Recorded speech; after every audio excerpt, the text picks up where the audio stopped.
Om Shri Sadguru Sai Nathaya Namaha. Shri Sai Samartha Satcharitra, Chapter 1, verses 110 to 142. 110. One morning after Baba cleaned his teeth and washed his face, he began preparation for grinding.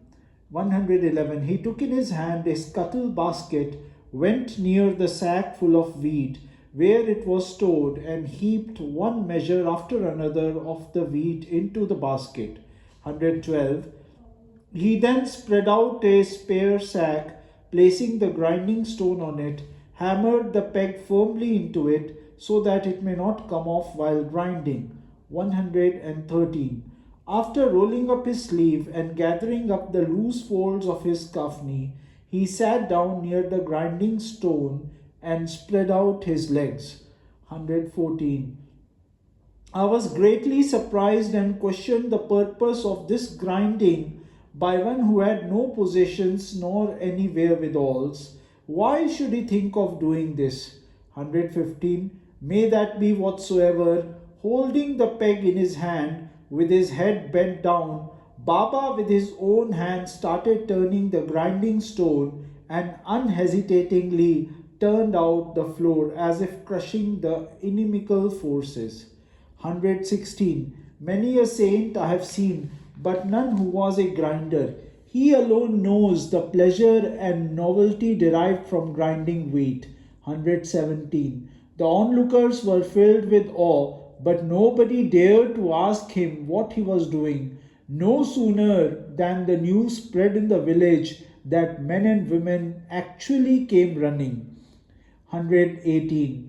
All the women who came running were tired. 4 of the women climbed the steps of the masjid hurriedly and forcibly took away the peg from Baba's hands. 119. Baba became furious with them, but they started grinding the wheat at once, and while grinding sang songs praising him and his Leelas. 120. Seeing the love of the women, his pretended anger cooled down. Anger turned into love and Baba started smiling. 121. 4 seers of wheat was ground and the basket was empty. Then the fancies of the big woman began to dance uncontrollably. 122. Baba does not make chapatis. He goes about as a mendicant. What will he do with the wheat flour? The women conjectured. 123. Baba has neither wife nor child. Baba is all alone. He has no household or family. Why so much flour? 124. One of them said, Baba is exceedingly kind. This Leela is only for our love's sake.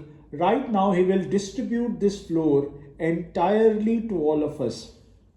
125. Now he will divide it into 4 parts, one for each of us. All of them were building such castles in the air.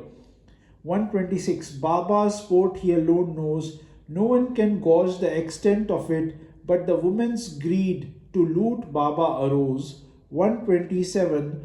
The floor was spread out and the wheat was used up. The grinding stone was placed against the wall. The flour was filled into the scuttle basket by the women with the intent to carry it to their respective homes. 128. Till then Baba did not utter a single word. When the 4 of them divided the flour into 4 parts, then folks listened to what he said. 129. You are mad with greed. What are you taking and where? Do you think it belongs to your father? Now go to the boundary of the village and throw away the flour there. You good for nothings have come running to loot me. Did you give the wheat on loan that you want to take away the flour?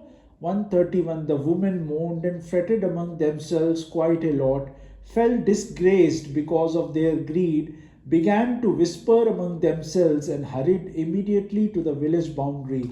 132. Nobody can guess the motives of Baba, because at the start nobody knows what is to follow, but with patience the result is known. Baba's marvels are distinctive. 133. Later on I asked the people why Baba had acted thus, and they said that this is the manner in which he had averted the spread of the disease. 134. It was not wheat, but it was the cholera that he ground out in the grinding stone, and afterwards that was thrown out at the village boundary by a handful. 135. The floor was thrown on the banks of the stream. Since that time, the disease receded. Promptly, the bad days passed. This was the expertise of Baba. 136.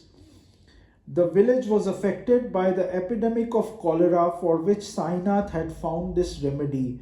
The disease was totally eradicated and peace was restored in the village. 137. Seeing this spectacle of grinding, I was taken aback. How can the cause and effect be related? How can the proof be found? 138. What could be the connection between wheat and disease? Having seen this inconceivable incident, I thought of writing this book. 139. Like the waves of the sea, love upsurged within me, and I felt like singing the sweet tale of Baba to my heart's content. 140. Hemart surrenders to Sainath. The auspicious invocation ends here with obeisance to relations, friends, and saints. Obeisance forever to the Sadguru. 141. In the next chapter, I will speak about the purpose of the book and give an insight into the capacity and the commitment to the best of my ability. The listeners should listen to it with concentration. 142. Likewise, the listeners and the writer will be benefited by this. Sri Sai Satcharitra. Who is this writer? Hemart Pant will become clear later on.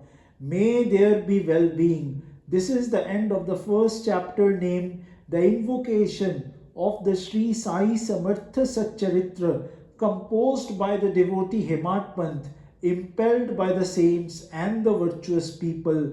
This is offered to Sri Sadguru Sainath. May there be auspiciousness. Sri Sadguru Sainath Arpanamastu Shubham Bhavatu. We will start the chapter 2 tomorrow.